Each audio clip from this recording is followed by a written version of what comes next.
Comunidade Paz e Bem, bom dia, meu nome é Adriana, sou a Adriana de Nanã, do Ilê Axel Nanã, e como sempre tenho a grata satisfação de estar aqui mais uma manhã com vocês.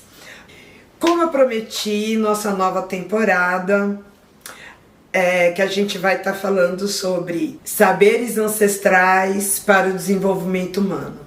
É o nome dessa nova temporada. Eu vou contar para vocês sobre vários temas que eu tenho pesquisado nos últimos anos, mais especificamente sobre o Projeto Cabaça, né? E o Projeto Cabaça é onde eu tenho procurado colocar em prática muitas dessas pesquisas. E vou contar um pouquinho hoje para vocês o que é o Projeto Cabaça. O Projeto Cabaça, ele nasceu em 2020. Na verdade, pensei nele em 2019. É um projeto para pensar desenvolvimento econômico para comunidades tradicionais de terreiro. Ele acontece como um projeto de extensão na Unifesp e é para refletir sobre os diversos saberes ancestrais que não são reconhecidos pela sociedade em geral, né? Pela sociedade, pelo mundo não do terreiro, e às vezes até mesmo pelo próprio terreiro. A gente tem vários saberes e que a gente nem reflete sobre eles, a importância desses saberes, não só para o desenvolvimento econômico, mas para o desenvolvimento humano, como é a proposta de reflexão aqui nessa nova temporada. Eu já acompanhei muitos projetos, eu sou de 1971, então, né, acompanhei muitas mudanças políticas, econômicas, nas garantias de direitos no nosso país, mais especificamente a partir de São Paulo, que é a minha realidade. Muitos de vocês já sabem que meu ativismo, minha militância, ela começa nos anos 90 com o movimento hip hop. E por que a importância, essa contextualização para contar sobre o Projeto Cabaça?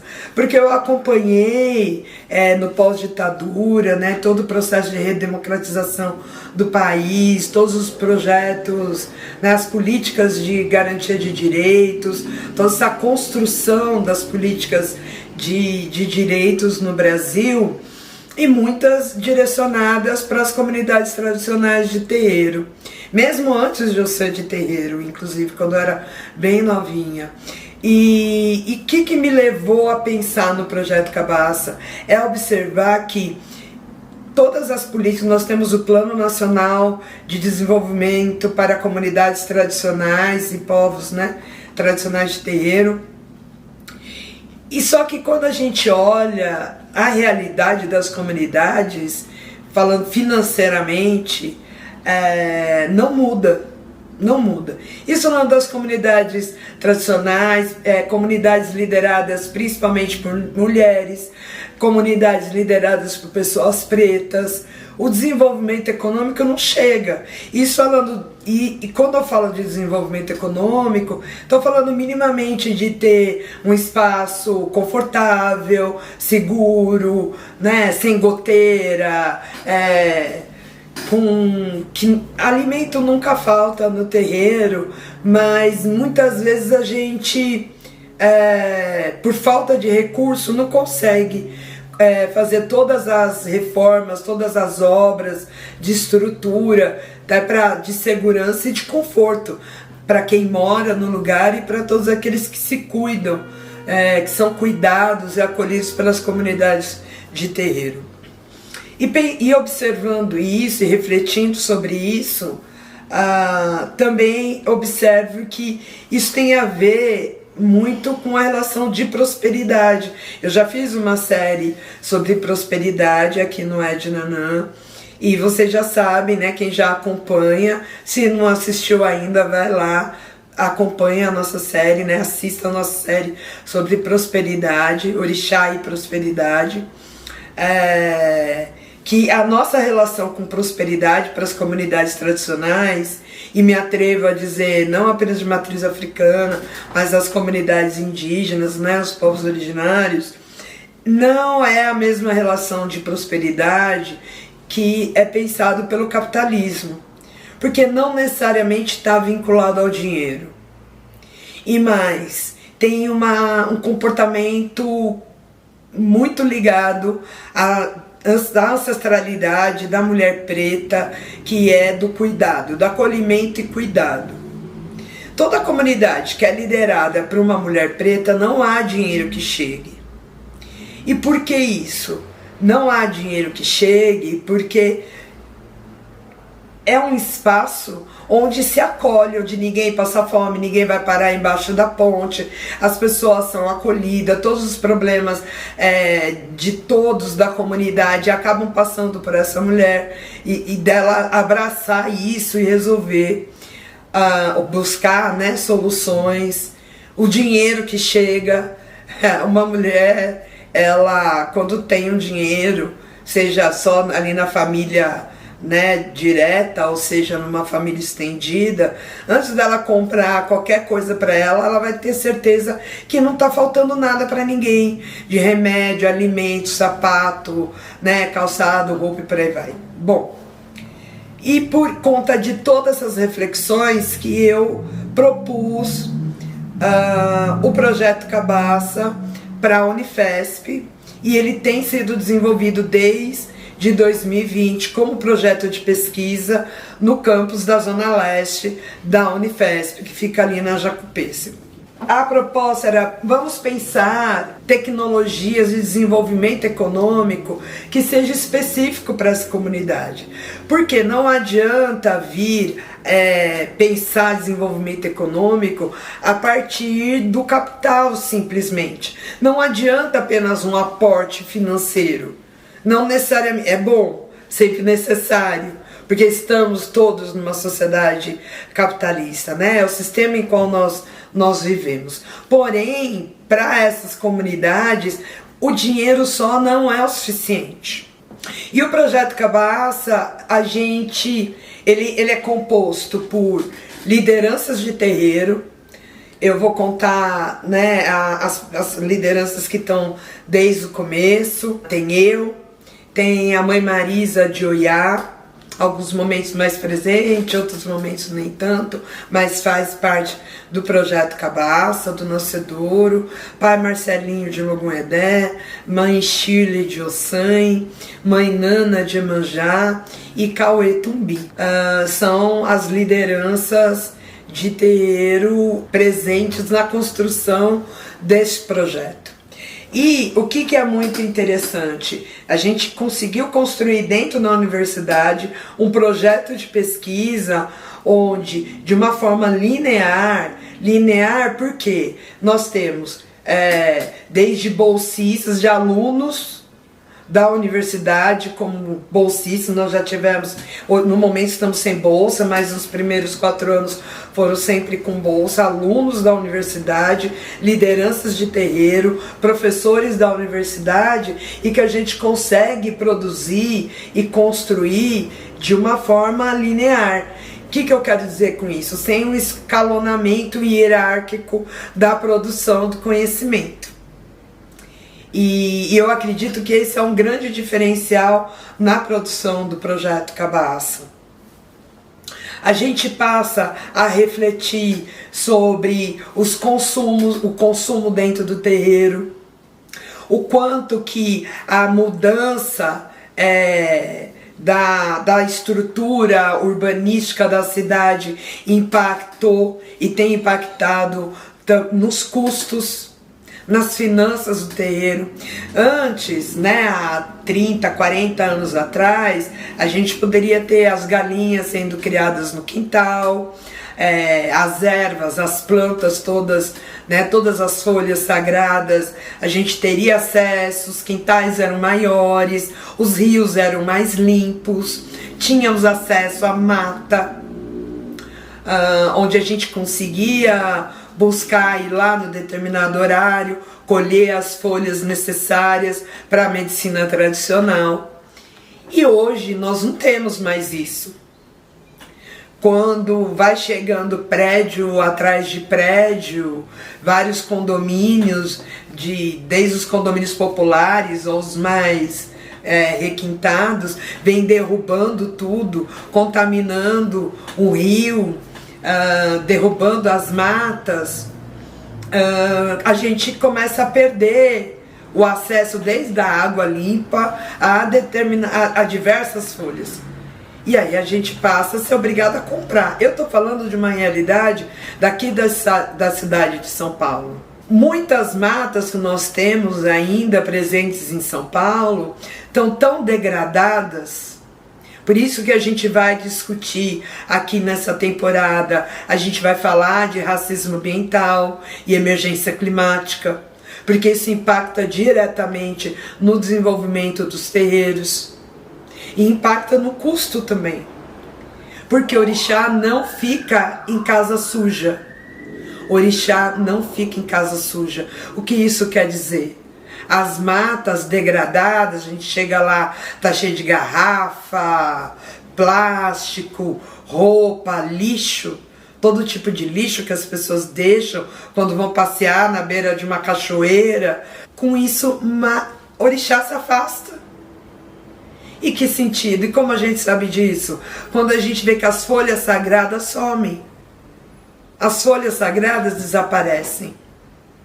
Sem contar também outras áreas, às vezes na estrada do mar e tal, que a gente poderia acessar, ainda tem a perseguição também do próprio estado, de polícia ambiental, ataque, né, das pessoas, principalmente os neopentecostais. A gente tem sofrido diversos ataques e isso acaba afetando as finanças do terreiro, os custos do cuidado de plantas que eu poderia ter acesso se houvesse o respeito com a natureza, o cuidado com a natureza. Sou obrigada a comprar, que vem de outras regiões. Isso impacta, e o projeto Cabaça passa a discutir sobre os custos da qualidade do dendê.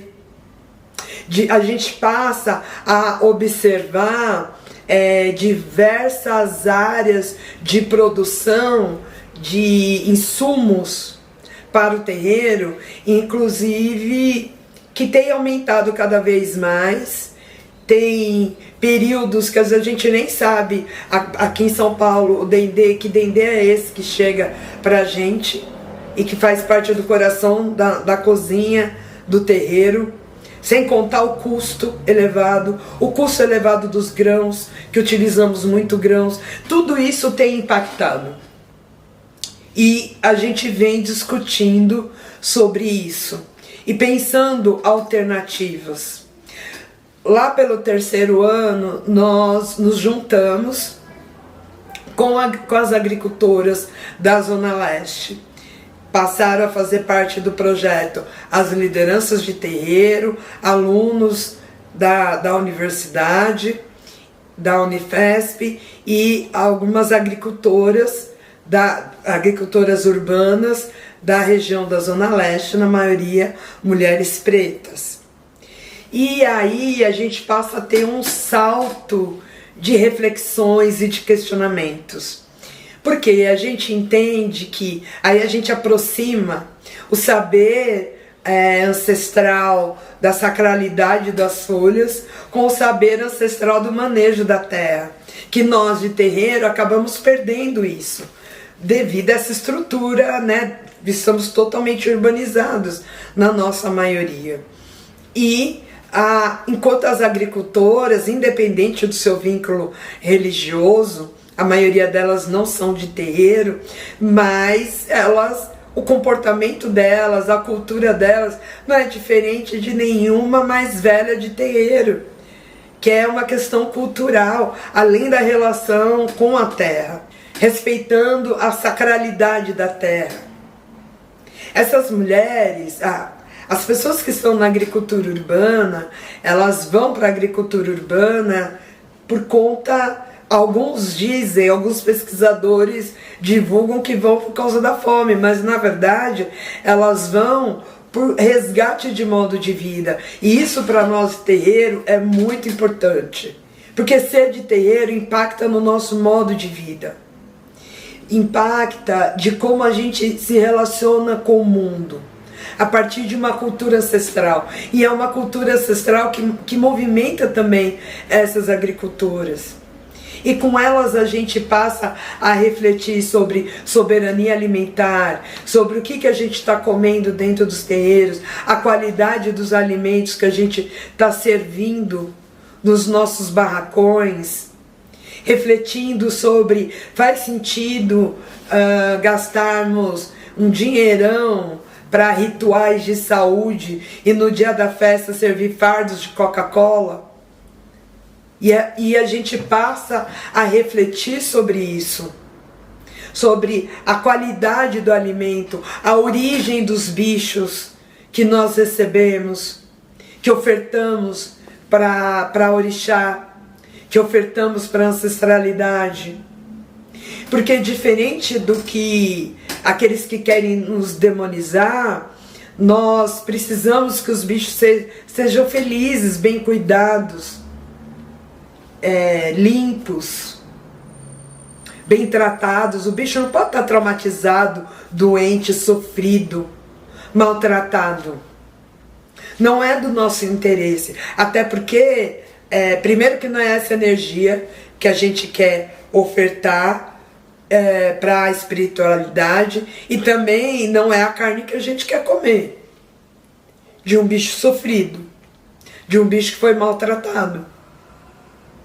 Porque todos os rituais, muitos deles na verdade, é para curar as nossas feridas por todos os maus tratos que sofremos na sociedade.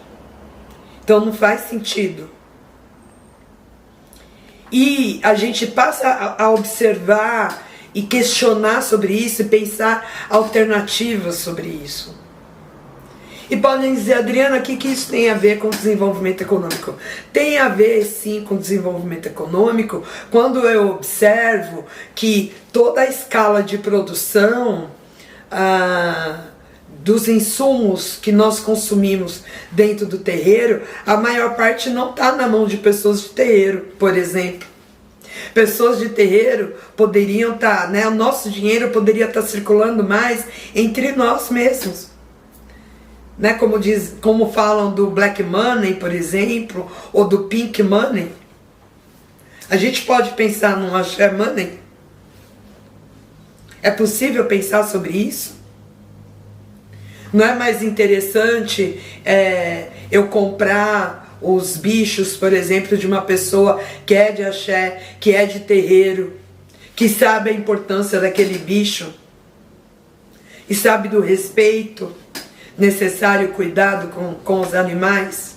Não é importante a gente pensar, e aí quando a gente se aproxima da agricultura urbana, pensar da possibilidade tanto de ocupar espaços na cidade, que às vezes está ali como terreno baldio, produzindo lixo e doença na comunidade, poder se tornar uma horta de um terreiro, como pensarmos também na produção de quintais produtivos, inclusive de pensar formas de estimular mais os terreiros a se envolver e se apropriar de políticas como as políticas do Ministério do Desenvolvimento Agrário relacionadas à agricultura urbana e a quintais produtivos, que sequer, na nossa maioria, participamos das discussões ou sabemos que existe. E o projeto Cabaça, ele passa a questionar e discutir sobre tudo isso. Chegando a 2024, quando a gente chega na horta. O campus da Zona Leste da Unifesp tem um pedaço da Mata Atlântica ali. Então a gente passa a trabalhar ali, a produzir uma horta culturalmente pensada, da cultura de terreiro, sobre as folhas sagradas, de pensar em plantar o cará, um inhame e quiabo, as nossas folhas sagradas, as folhas da costa, por exemplo. E futuramente a gente pensa, futuramente não, né? A partir desse ano a gente começa a discutir sobre beneficiamentos a partir da horta. E por que o Cabaça vem discutindo sobre tudo isso? Porque todo terreiro tem pessoas, não só nos terreiros, né? Quando as pessoas chegam no terreiro, quando chega em qualquer comunidade religiosa, ninguém chega bem. Elas chegam ou por doença física, mental, ou por desemprego há muito tempo, chegam pela fome e diversos outros problemas. E quando a gente passou já pelos rituais de cura, a gente está mais fortalecido, qual o caminho que a gente vai pensar de prosperidade? Porque a gente precisa trabalhar. E normalmente quando se pensa, é uma das críticas que eu tenho, eu particularmente, que quando se pensa em desenvolvimento econômico, mesmo que para as comunidades tradicionais de terreiro, por estarmos em espaço urbanizado, muitas vezes se pensa a partir de aspectos telemáticos, ou vamos montar uma cozinha ali para aquele pessoal, para eles venderem acarajé, como se a gente só fizesse acarajé para sobreviver. Ou vamos comprar umas máquinas de costura, como se a gente só costurasse para o barracão. E não, nós temos tecnologias fantásticas dentro do terreiro, das artes, da moda. Então não é simplesmente de corte e costura, mas na moda mesmo, do impacto cultural na moda, na cultura da moda. Nós produzimos alimentos também, mas muitos outros saberes dentro do terreiro e que muitas vezes não é visto como uma possibilidade de desenvolvimento econômico, isso pensando no cuidado não apenas com o terreiro, desenvolvimento econômico para o terreiro como um todo, de renda, de dinheiro, geração de renda, mas pensar também às vezes para os filhos do terreiro que estão desempregados. Só que nem todo mundo tem condição de ser um teleescravo dentro de um call center, gente. Adoecer. Nem todo mundo nasceu para ficar no computador. E pensar no espaço curativo da terra, por exemplo. E o projeto Cabaça vem refletindo e testando tecnologias dentro disso. Que é tudo isso que eu vou contar para vocês nessa temporada. Vamos falar sobre segurança e soberania alimentar, vamos falar sobre economia de terreiro, vamos falar sobre as políticas nacionais, seja para a agricultura urbana, seja para desenvolvimento das comunidades tradicionais. Vamos trazer diversos entrevistados que eu espero que vocês gostem. Bom, é isso. Assim será o nosso 2025, nosso espaço de reflexão aqui no Ednanã. Então vamos usar esse ano para pensar as diversas tecnologias presentes no terreiro que são fundamentais para o desenvolvimento humano. Um beijo grande e até mais. Volto aqui para agradecer a todos, todas e todes do Instituto Amonanã, essa família maravilhosa que tem me ajudado para produzir esse material, esse conteúdo aqui para vocês. Quero também muito pedir o apoio de vocês. Gente, 2025, bora dar uma força pro Ednanã, pro Instituto Amonanã, porque a ajuda de vocês vai favorecer para que a gente possa fazer essa produção, que possa comprar equipamentos. Então, se você puder ajudar com R$10, R$15, R$20 por mês, vou super agradecer e vai super apoiar o nosso trabalho. Um beijo grande. Esqueci, o Apoia-se. Chama lá no apoia.c/Instituto Amonanã, tá certo? Então, um beijo grande e dá uma força aí pra gente.